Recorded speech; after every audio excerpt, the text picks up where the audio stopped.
সরকারি প্রকল্পের সুবিধা নিয়েও ফের আমি বিধায়ক চাইলে টাকা ঢোকাতে পারতাম। তৃণমূলের খেয়ে পড়ে থাকবে আর ভোট দেবে বিজেপি আইএসএফ কে, চলবে না।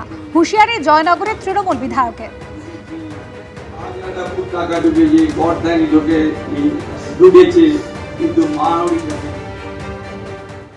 পাশের অঞ্চল মাহাড়ি অঞ্চল ঘরের টাকা ঢোকেনি, জেলে অঞ্চলে টাকা ঢুকেছে, রাজাপুর পাড়াবেগের টাকা ঢুকেছে, শাহজাদাপুর টাকা ঢুকেছে, গড়দানি ঢুকেছে, কিন্তু মাহাড়ি ঢোকেনি। আমি এমএলএ, মাহাড়ি অঞ্চল টাকা তো ঢোকাতে পারতাম। যারা তৃণমূলের খেয়ে পড়ে থাকবে অথচ ভোট দেবে না, তাদের কিন্তু কোনো মতে এগুলো প্রশ্রয় দেওয়া যাবে না। তৃণমূলের খেয়ে পড়ে আর ভোটের সময় বিজেপির ভোট দেবে, ভোটের সময় আইএসএফ করবে, ভোটের সময় মিম করবে, সে কিন্তু তৃণমূল নয়, সে হচ্ছে বিশ্বাসঘাতকতা করছে মমতা বন্দ্যোপাধ্যায়কে। জয়নগরের তৃণমূল বিধায়ক তিনি হুঁশিয়ারি দিচ্ছেন যে তৃণমূলে খেয়ে পড়ে থাকবে আর ভোট দেবে বিজেপি বা আইএসএফ কে, এগুলোকে প্রশ্রয় দেওয়া হবে না। স্থানীয় বাসিন্দারা কি বলছেন শোনাবো। আমার বাড়িতে বিডিওর থেকে এসে বিডিওর অফিসাররা ইনকোয়ারি করে গিয়ে সব কিছু জমা নিয়েছে এবং আমার ফোনে মেসেজ দেয়, দুবার দু রকমভাবে মেসেজ দেয়।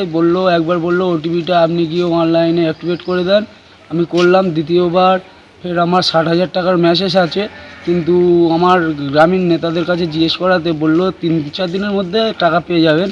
কিন্তু আমার 30 তারিখে জানুয়ারির 30 তারিখে মেসেজ ঢুকেছে, এই পর্যন্ত কোনো টাকা পয়সা পাইনি। আমাদের বিধায়ক মহাশয় বিশ্বনাথ দাস মাননীয়, ওনার বক্তব্য হলো যেসব অঞ্চলে বিজেপি লিড করেছে এমপি ইলেকশনে, সেসব অঞ্চলে উনি গ্যারান্টি সহকারে বলছে আমরা টাকা দেব না। পাল্টা বিজেপির কি বক্তব্য এবং তৃণমূলের কি ব্যাখ্যা শোনাবো পরপর। তারা মানুষকে প্রত্যেকটা সুযোগ সুবিধাতে দেওয়ার ক্ষেত্রেই বেনিফিশিয়ারিদের সঙ্গে তারা বিমাতৃসুলভ ব্যবহার করে চলেছে।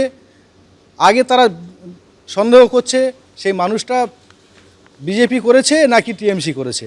আশেপাশের বেশ কয়েকটি অঞ্চলে, গড়দেওয়ানি অঞ্চল, বেলে অঞ্চল, ময়দা অঞ্চল, এইসব অঞ্চলে আবাস যোজনার কিন্তু আমরা যতটুকু খবর পেয়েছি এবং এমএলএ সাহেবের বিশ্বনাথ দাসের যে একটা কর্মী সভার বক্তব্য সেটা চারিদিকে ভাইরাল হয়েছে, সেখান থেকেও আমরা অনেকটা নিশ্চিত হয়ে গেছি, আমাদের অনুমানই সত্য, যে ওনার কারসাজিতেই মাহাড়ি অঞ্চলে এখনও পর্যন্ত আবাস যোজনার অনেকের SMS আসা সত্ত্বেও, ছবি তোলা সত্ত্বেও টাকা কিন্তু ঢোকেনি।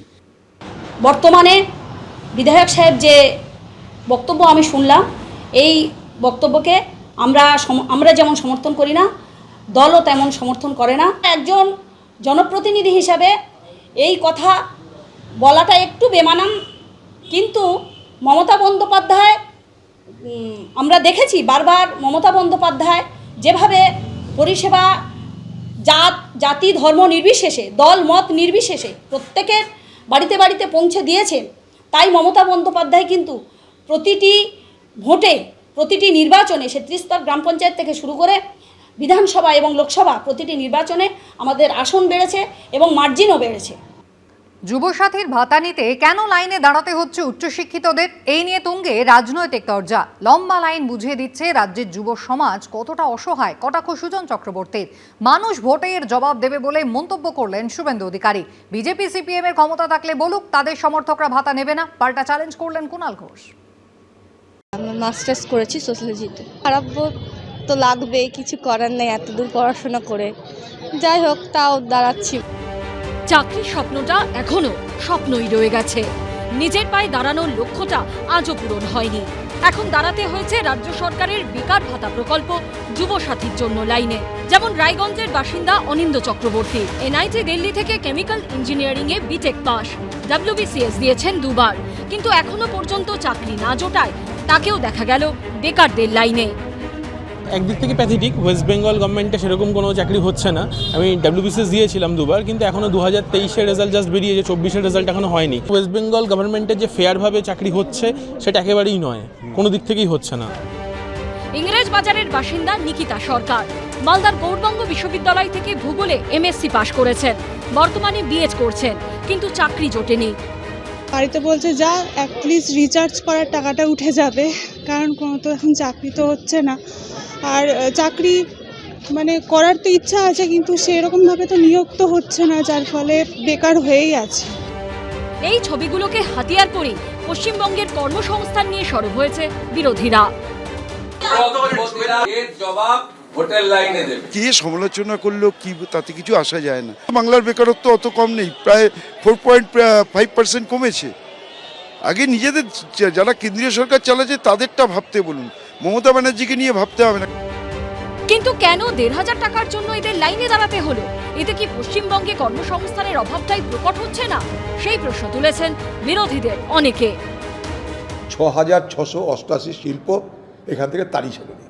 যেরকম প্রতিশ্রুতি দেওয়া হয়েছে পশ্চিমবঙ্গে বাণিজ্য সম্মেলনে, তাতে পশ্চিমবঙ্গে বিনিয়োগ হওয়ার কথা 18 লাখ কোটি টাকা। পশ্চিমবঙ্গে কয়েক হাজার কোটি টাকা বিনিয়োগ হয়নি, ফলে এখানে শিল্প বলে কিছু নেই। সেই অভাবের প্রতিফলন ঘটছে এই বেকার যুবকদের ভাতা দেওয়ার এই লাইনে। যত যুবদের কাজের কোনো ব্যবস্থা নেই। আগে তো ছিল কাজ এবং কাজের সাপেক্ষে বেকার ভাতা, বামফ্রন্ট তুলে দিয়ে এখন কোনো কাজ হবে না ভাই, কোনো কাজ জুটবে না ভাই, এই যা দিচ্ছে নিয়ে সন্তুষ্ট হয়ে বাড়ি চলে যাও, এই যে গোছের মনোভাব সরকারের, এটা খুব বিপজ্জনক। কিন্তু এই লম্বা লাইন বোঝাচ্ছে যে পশ্চিমবাংলার যুব সমাজের হাল কত অসহায়, কত ভয়ঙ্কর এবং ভয়াবহ। বিরোধীদের পাল্টা জবাব দিয়েছে তৃণমূল। যারা চাকরি পাওয়ার তারা চাকরি পাচ্ছেন, যারা চাকরি পাওয়ার অপেক্ষায় আছেন একটু সময় লাগে, তারা ভাতার নানা রকম তাদের খরচার সুবিধা করে দিচ্ছেন মাননীয় মুখ্যমন্ত্রী। বিজেপি আর সিপিএম এর যদি ক্ষমতা থাকে তাহলে তারা বলুক আমাদের দলে কোনো সমর্থক, আমরা মমতা বন্দ্যোপাধ্যায় সরকারের ভাতা নিতে যাব না। বাংলা যুবসাথী প্রকল্পে ভাতা মিলবে সর্বাধিক 5 বছর, কিন্তু লাইনে দাঁড়ানো এই তরুণীদের ভবিষ্যৎ কি? মনোজ বন্দ্যোপাধ্যায়, রাজীব চৌধুরী ও সোমক লাহিড়ীর রিপোর্ট, এবিপি আনন্দ। এদিকে বিধানসভা নির্বাচনের আগে প্রচারকে কেন্দ্র করে বর্ধমান শহরে তৃণমূল এবং বিজেপির মধ্যে সংঘর্ষ। দৃঢ় সংকল্প অভিযানের সময় বিজেপির ওপর চড়াও হন তৃণমূল নেতা শ্যামল রায় এবং তার অনুগামীরা, এবং তাই অভিযোগ তৃণমূলের বিরুদ্ধে। বিজেপি কর্মীকে বেধড়ক মারধর করা হয় তৃণমূলের বিরুদ্ধে, এমন অভিযোগ।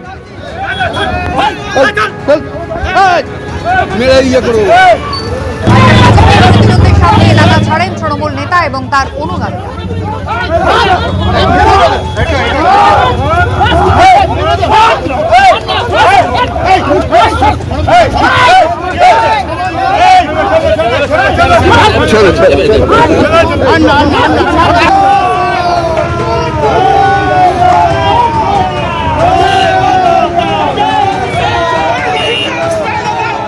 তৃণমূল প্রথমে আক্রমণ করেছে, আর ইট মারলে পাটকেল খেতে হবে।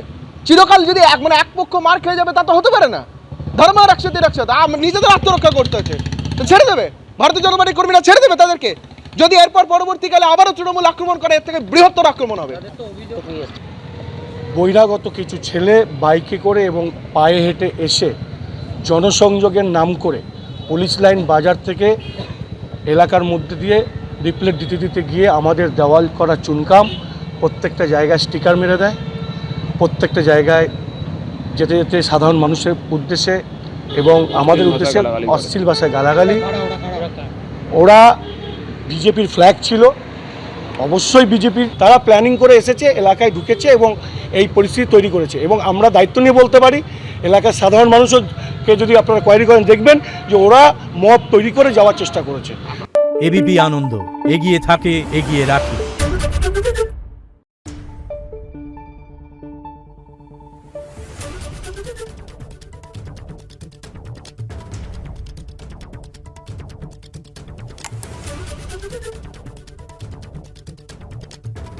Thank you.